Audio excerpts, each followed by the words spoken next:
All right, so talking about women, there's a huge case in court right now. Of course, everyone knows the scandal.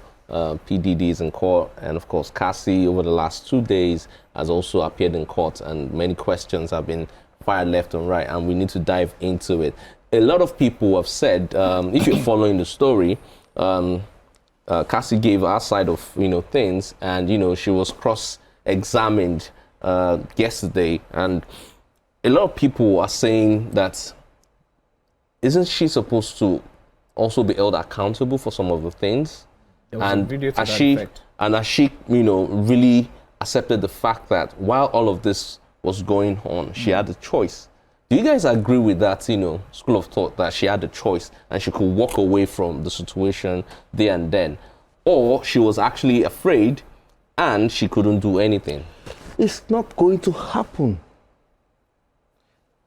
Every time there's there's a victim story of a damsel in distress that has been maltreated, taken advantage of, or used, pretty much.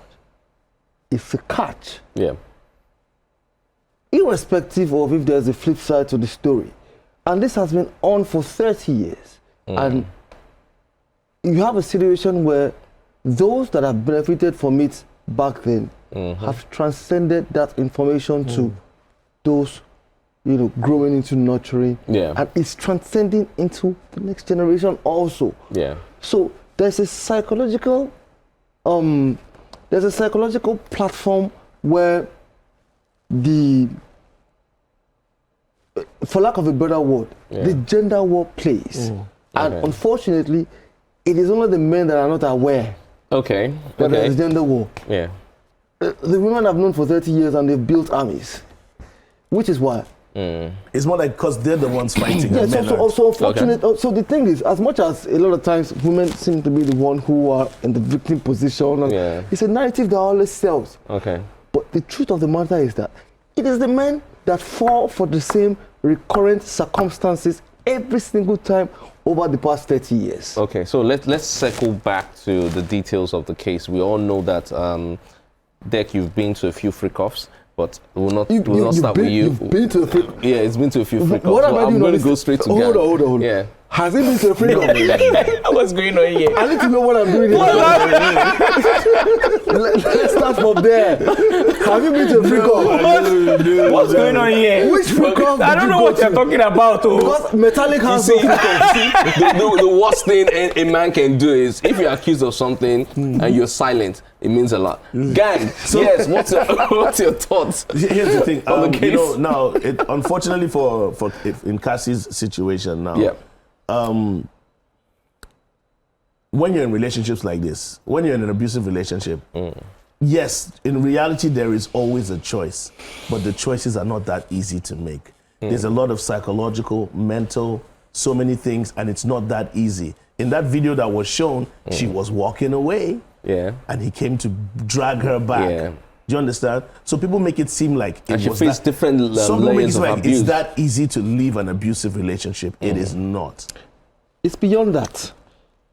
I would never support abuse from either parties, male or female. But what everybody is overlooking is benefits. What are the things that came along with somebody is what there for certain benefits. She was with him for 11 years. So those benefits have intention. And they carry interest. Why is that overlooked in the first place? So the point is, it gets to a point where this one individual is drowning, and then those fingers are being pointed. Those benefits can be leveraged on, and then it becomes. Because at the end of the day, all it takes is one bad deed to destroy 100 good deeds. 100%, I agree with you. You get me?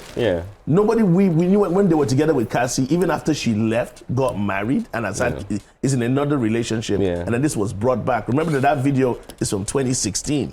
That's how old that video is, and it's just showing up. It's just showing up now. You get me? So, like I said, back then she went through what she went through. Yeah. for her own benefits was there. But Yeah. trust me, it's never easy for somebody to walk away from an abusive relationship. All right. Dec, There's you need to situations tell where us- people are trapped in homes. They'll open the door and say, "Walk out." They can't walk out. So I want to identify a disparity here. Okay. There's a difference between being trapped and being indulgent for benefit. There's two different things. Okay. So I've seen a lot of times when people try to blur the lines, and so you can't really tell Yeah, you the can't tell difference. what is what. Yeah. Even that is based on benefits.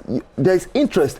You want to wuru everything so that you can't really That get works it. in somebody's It's favor. two different things. There are people who are genuinely Yeah. caught up. They're, Yeah. They're in the cycle. They've Yeah, been so but the emotionally people who are abused, benefiting from those psychologically things, yeah. abused that they can't find a value for themselves outside Yeah. of that abuse. Yeah. But there are people who they know what it is, that this is abuse. But you see the benefits set on the table. There's a target. There's an ambition.